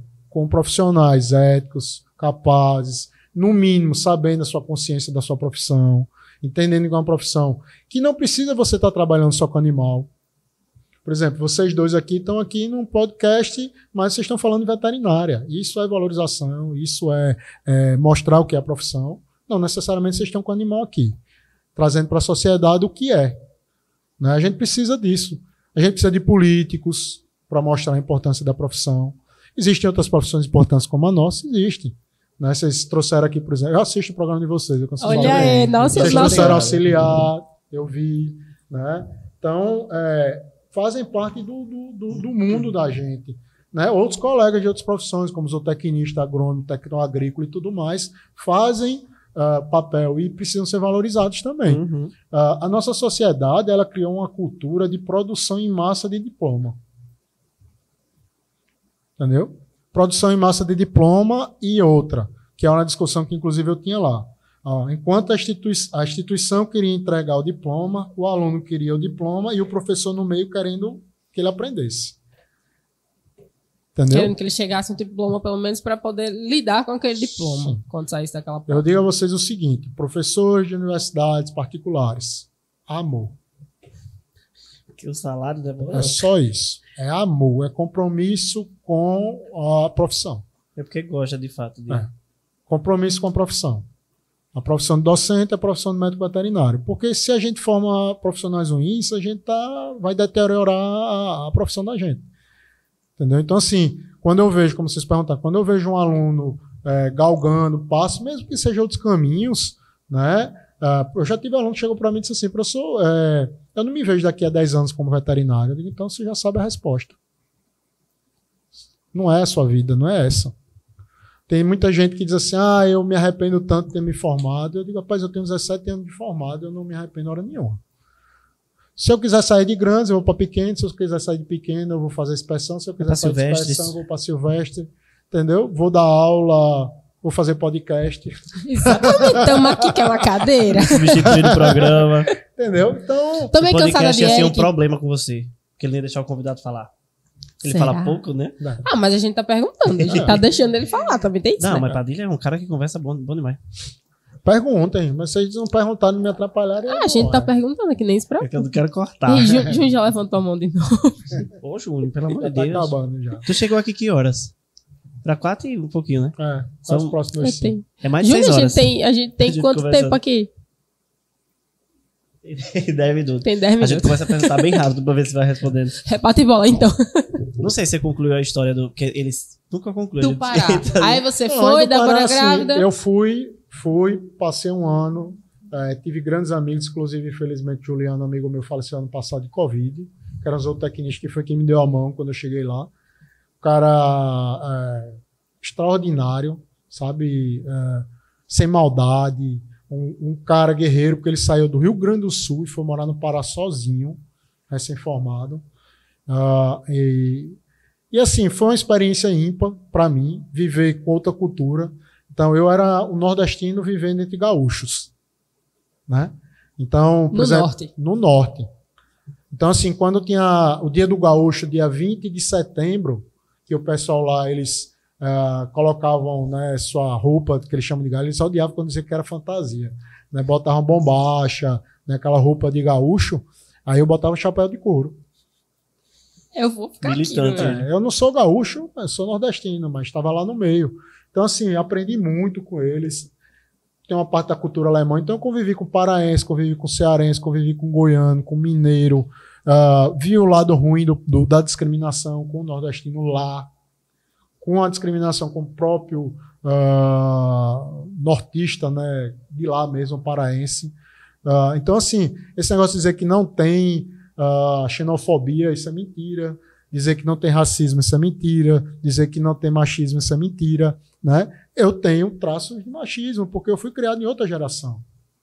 Sua criação foi uma completamente diferente da que Completamente você dá para os seus diferente, filhos a mesma hoje. coisa da homofobia, como se falam, né? A geração, inclusive, eu tenho história de alunos que chegaram para mim para conversar sobre questões pessoais de sexualidade, e eu ainda era muito preconceituoso, né? Ainda sou, mas eu entendo que não tem a ver comigo, eu respeito. Meus melhores amigos são. Mas isso eu acho que é uma quebra sua, né? Sim, você vai fazendo pessoal, com você mesmo. mas eu não discrimino, nunca discriminei. É uma coisa interna que veio lá do século Não tinha passado. pena de Padilha no determinado grupo Eu acho que é específico importante do tipo, WhatsApp. compreender isso. Os E papos tudo aleatório. eu disse assim, eu nunca imaginei que eu ia estar dando, como é que se diz? Dicas de relacionamento, né? Aí a pessoa, inclusive era uma pessoa que tinha uma padilhofobia, e a partir desse momento, até hoje, depois da faculdade, a gente se fala, a gente se abraça, ela me pediu um abraço, entendeu? Então, assim, existia um preconceito comigo também. Né? Preconceito de quem teve a coragem de chegar perto de mim, me conhecia.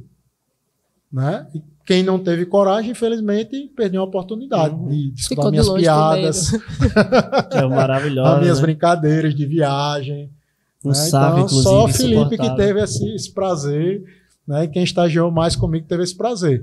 Mas assim, a vida ela é feita dessas coisas, entendeu? Ninguém nasce pronto, não. A gente essas questões de sexualidade, de respeito, isso vai surgindo conforme a vida vai mudando. Quer dizer, meus filhos já não vão ter os problemas que eu tive. Então, essa pessoa que veio conversar comigo, por exemplo, ela tinha uns pais de 60 e tantos anos. E os pais não aceitavam. Eu digo, você imagine, na época que seu pai e sua mãe nasceu, como é que era? Deu um tempo. Hoje ela disse que é totalmente outra situação. Né? Então, a gente, é difícil você mudar paradigmas. Novamente, os paradigmas que a gente tem na vida da gente. Né? Então, esses paradigmas, com todas as situações, como é que eu posso dizer assim, mais complexa da nossa vida em sociedade hoje, não é fácil. Não é fácil você barrar. Por exemplo, é muito mais fácil uma pessoa que mora no Rio de Janeiro, em São Paulo, não ver problemas nessas situações do que o nordestino. A formação do nosso povo, a falta de educação ao longo dos anos. Lá nos Estados Unidos, por exemplo, não existe ainda preconceito, discriminação, a gente sabe, mas tem locais que coisa natural, como já vem melhorando muitas coisas. Já é uma coisa enraizada na cultura. Na Aqui cultura, não, tem uma mudança. como eles têm coisas piores. Por exemplo, a gente tem racismo, mas o racismo que eles têm lá é muito pior.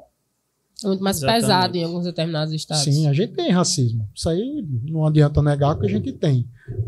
Está encruado na gente. Aí vai de cada um. Né? Então, você tem que respeitar as diferenças, inclusive esses preconceitos de personalidade. Eu também gostaria de falar sobre a gordofobia, que era o bullying que eu sofria na minha infância. Deus lhe deu a volta por cima, tá no crossfit. Tentando, é a vida todinha.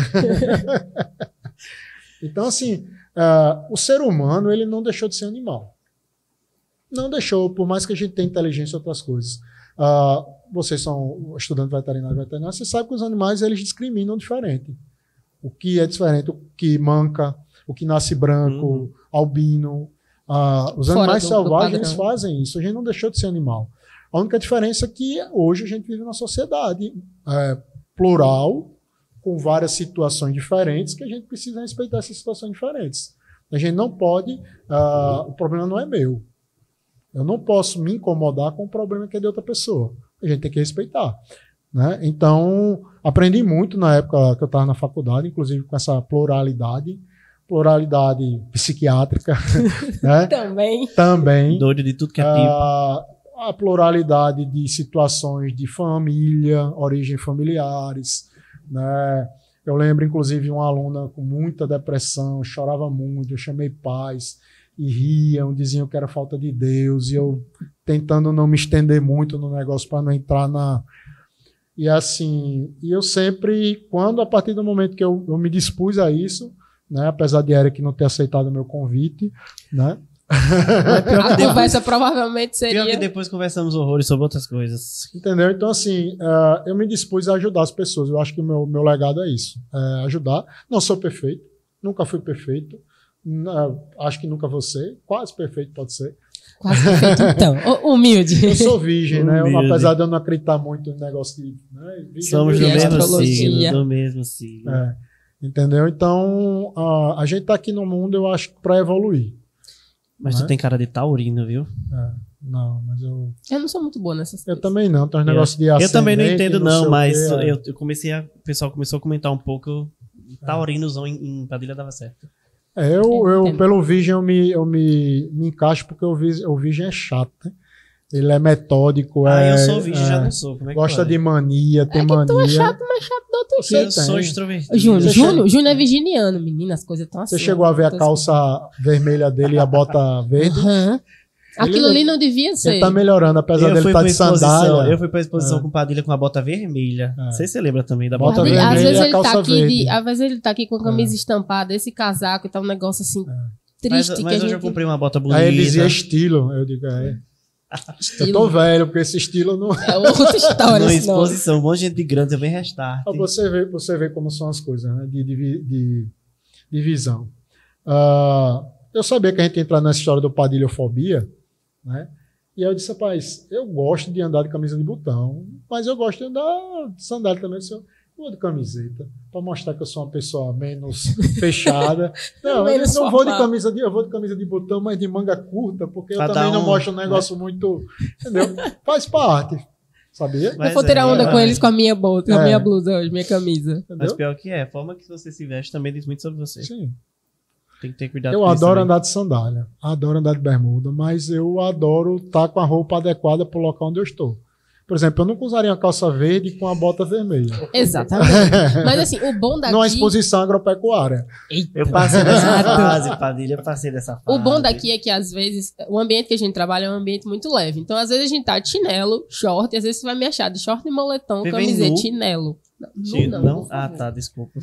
Thalita, eu vou chamar o RH de novo daqui a pouco. Eu posso contar, inclusive, um segredo, que eu dei muita aula online só de camisa de botão por cima de bermuda de sandália. Quem nunca? Eu já assisti, eu assisti muito aula. Eu apresentei um trabalho de Maíra de short, mas com camisa social. Quase que meu TCC foi assim. Eu vou dizer a vocês que foi uma experiência... Eu sei que para vocês, os alunos, não foram boas, mas para os professores também não foram. Graças a Deus eu estava pior, gente. Era a pessoa sozinha. Eu senti falta de expulsar aluno de sala, de mandar calar a boca. Mandar calar a boca. Ficava o professor sozinho para a câmera. Blá, blá, blá, blá, alguém diz alguma coisa, pelo menos, para eu não cair em depressão. Diz que fala mas comigo. A galera tava dormindo, porque eu já dormi várias vezes com a Amanda falando, e eu aqui, ó. Eu dormia, gente, horror. Acordei com a chamada, eu presente. Não, eu acordava com a tela, a sala já foi embora e só tinha eu lá, meu nomezinho ali. Mas graças a Deus, quando começou isso, eu tava Paguei uma parte presencial Tava e no finalzinho saindo, eu né? tava me formando. Então não, Não, eu peguei sofri muito, os 2 não. anos. Acho que eu peguei 2 meses. Vão disso aí. sofrer, na verdade, agora, né? O retorno Depois- normal, né? Exatamente. Que Pra tem voltar à que... rotina Eu de tô horário. sofrendo. Exatamente. Nossa, acordar às 7 horas da manhã, tomar banho, botar uma roupa, não pode deixar ela de pijama? Como faz? Tomando café na frente do computador? Mas sabe o que E foi não bom? poder dormir, vai estar na sala de O aula. que foi bom pra mim Fazer na pandemia. prova sem seu coleguinha tá mandando. Fazer prova sem os slides, minha gente. O meu ESO não parou na pandemia, então fiz de boas. Mas esse período de pandemia que a gente tava meio online e tal, fiz estágio, né? Então no Natal Pet Center era só eu e Renata de estagiário. Foi ótimo pra gente. Mas vocês têm noção que vocês viveram uma parte da história? Exatamente. Apesar de muita gente ter morrido, né, Uhum. que Deus tenha todas as pessoas, a gente viveu uma parte da história. Que foi uma das coisas que meu pai me ensinou uma vez. Eu sou de Alagoas, né, minha família, e eu fui para o aniversário do Collor, logo após ele ter sido impeachmentado, na casa do esposo de uma prima minha, que são amigos desde a infância, adolescência, não sei, e eu com aquele negócio, eu não vou falar com ele, não sei o quê, meu pai olhou para mim e disse, olha, entenda que ele fez parte da história e você um dia vai poder falar para seus filhos que você falou Exatamente. e pegou na mão do presidente. Então, assim, muito disso que a gente vive servem para moldar nossos paradigmas, nossa vivência lá na frente. Então, a gente viveu, passou pela história. Boa ou ruim, foi a Passando. história. Foi história. Foi a história. Então, lembro- lá na frente, vocês vão dizer por neto de vocês, eu vivi uma pandemia, eu tinha Pesadíssimo. aula online. E já imaginou se lá na frente os seus filhos, netos, tiverem aula só online? Gente, Vai ser eu um não- caos, eu acho. Não, mesmo. Não sei não se...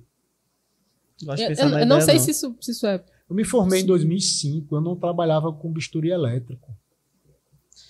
Eu prefiro o tradicional, pra ser sincero, porque sobe um cheiro de carniça naquela merda, daquele bisturi, fica assim, não precisa tirar. Eu gosto.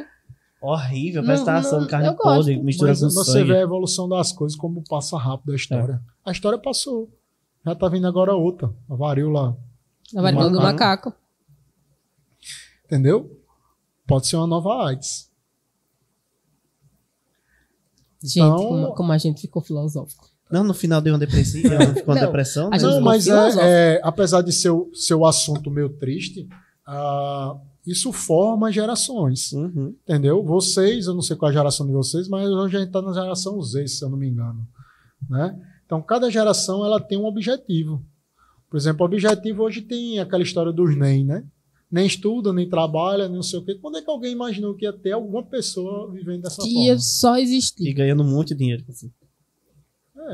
Pessoal de YouTube. Uhum. Tu viu que eu na faculdade era tudo blogueirinho, agora eu tô trabalhando com isso, tá vendo? Com as coisas são. Olha aí. Mas não aí odeio é nada. a insistência. Uhum. Entendeu? A insistência no que você vai fazendo, né?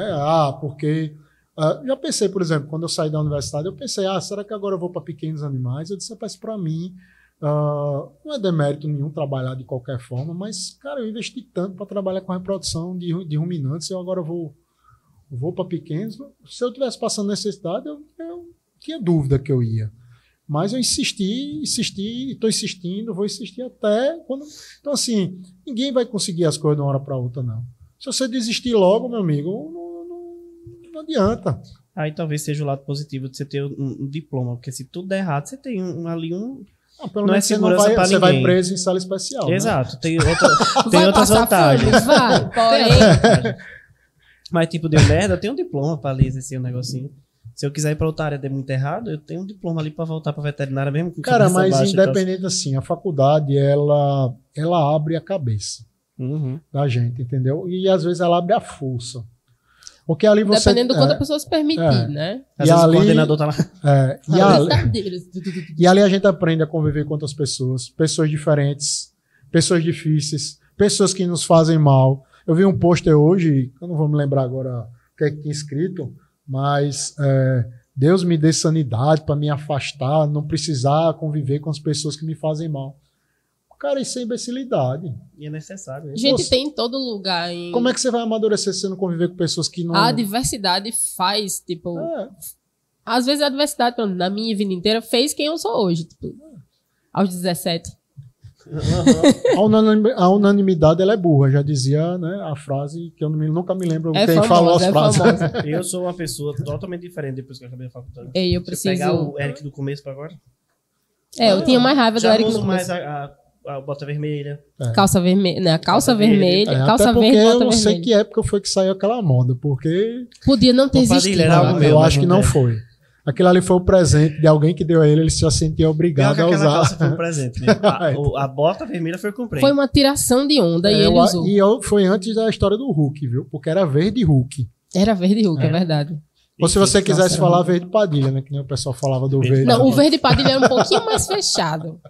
Você tá vendo como é a padilhofobia? É verde Padilha até hoje. Se a gente fala de alguma coisa, é a cor do pijama, Era do verde. macacão. Horrível, inclusive, deixa claro.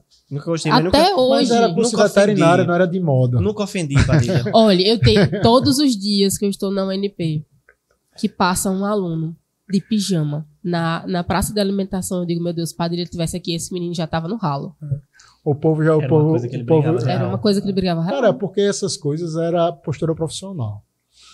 Cara, eu nunca gostei de usar branco. Nunca. Nunca. Eu tinha uma professora minha que a gente de grandes odiava vestir branco e ela obrigava a gente na clínica de pequenos a usar branco, porque postura profissional. E às vezes é uma questão de segurança também, né? De sangue, de Tem a alguma ver coisa com que- isso, mas assim, é muito mais que postura profissional. Entendeu? Você tem que mostrar que você é veterinário. Não é questão de soberba, nada desse tipo, não. Porra, o médico, ele tem a vestimenta profissional dele, a gente tem a vestimenta, a gente precisa se valorizar. Eu me desculpe os colegas que usam jaleco preto. Me desculpe. Ofendeu. Eu ofendi 30.000 quase oportunidades. todo mundo, eu sei de pequenos. Mas assim, cara, não tem lógica médica aquilo. Não tem lógica médica O você branco botar um tem um jaleco padrão pra preto. existir, né? Você sabe por que, por exemplo, o pijama cirúrgico ele tem que ser uma cor clara? Porque na cirurgia, o cirurgião ele pode cansar a vista. No branco, por exemplo. Então tem que ser um azul claro para descansar Pra a vista. contrastar com... Tá? O branco é aquilo que o Eric falou, né? Se cair qualquer secreção, você vê, o jaleco é para lhe proteger, sapato fechado para lhe proteger, a vestimenta do veterinário de campo de grandes, um macacão com a bota, né? Então, eu tive uma experiência, por exemplo, quando eu era estudante, um cara chegou na fazenda do meu avô para comprar um animal, e eu tava de bota, bermuda e camisa regata, porque eu, no início da faculdade, eu ia de sandália, bermuda e camisa regata. Ficou feliz Olha agora, o Eric, padrão, com essa? Eu tô olha o animado. padrão do cabo que fez a gente. Eu já fui skatista, Eu não sei se eu era tu que falava, lutador às de vezes, jiu-jitsu. Você chegava mais desarrumado, não sei se era tu que falava vai pra praia. Alguma coisa do tipo. Eu só não fui surfista porque meu pai não deixava, porque na época era preconceito de surfista. Mas Era eu maconheiro. fiz coisas que vocês estão. Lutei jiu-jitsu, Quer marcar um karatê. segundo podcast? Eu acho que a É, gente precisa do se for segundo pra podcast, contar, que daqui a é. pouco o Júnior desliga nós. Ele tá quase batendo ali. Né? É. Não, mas Gente, tá eu tranquilo. preciso dizer uma coisa. Padilha, obrigado por ter vindo e ter me dado a oportunidade de conhecer essa pessoa que eu não conhecia. Você poderia ter sido mais feliz sem conhecer. Eu acho. Né?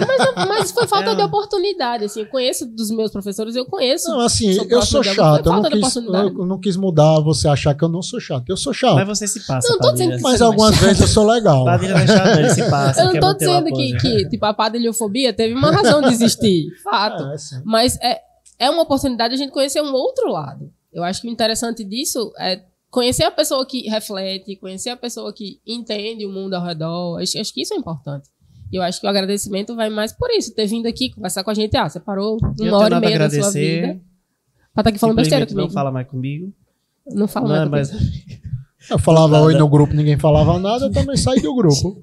Deixa o Eric salvar. Às vezes eu tava depressivo, eu vou dar um oi. Aí mandava uma besteira no grupo. Lá vem Padilha com as besteiras dele. Eu digo, eu também não mando mais. E, mas só um adendo. Você vê assim um cara grande, forte, ombro, rei. Isso quando quer fazer drama, É dramático. não tá escrito. Não Eu acredito sou nisso. dramático. Não posso. Sou- Eu preciso de outro podcast pra entender essas Sou coisas. dramático. Enfim, mas quem que encerra? Pode tu encerrar. Sim, mas muito obrigado por ter aceitado o convite. De fato, prazerzão ter você aqui com a gente.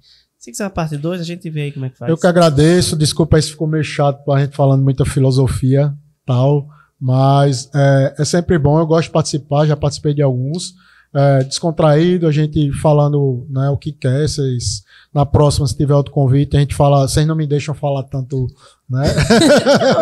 Não deixa fazer coach. Ele ama essa coaching. palavra, né? Não trabalho com coach, tá? Nem com mentoria, nada. Então, assim, na verdade é tudo que eu aprendi ao longo vida, desses anos de vida, batendo a cabeça na parede, né? Errei muito também. E né? E a gente sempre quer passar um pouco disso para que as pessoas não errem tanto. Não é coisa de velho mesmo, mas é isso mesmo. Passar Obrigado pelo sabedoria. convite. Com esse padilho, o cabelo era mais pretinho. Agora você já Eu vê tinha que cabelo. Então, Tá não mais posso nem difícil. brincar com o Felipe mais, que ele é careca. tá tudo na mesma. Gente, então é isso. Agradeço demais a presença de vocês no podcast. Espero que vocês tenham gostado. Se inscreve aqui no canal, deixa seu like, compartilha esse vídeo. Comenta aqui embaixo qualquer coisa. Comenta bovino, pronto. Bovino. Não, bovino não, ovino, que ele gosta mais. Então é ouvindo. Pode Pronto, ser? comenta aqui um ouvindo aqui embaixo. Comenta ouvindo aqui embaixo. E é isso. Vai no nosso Instagram. Aqui embaixo tá o nosso canal de cortes. E é isso. Fiquem com Deus. Um beijo de todos nós e fomos. Valeu, galera. Obrigado. Eu vou continuar comendo biscoito, porque eu sou esse. Que só eu comi biscoito.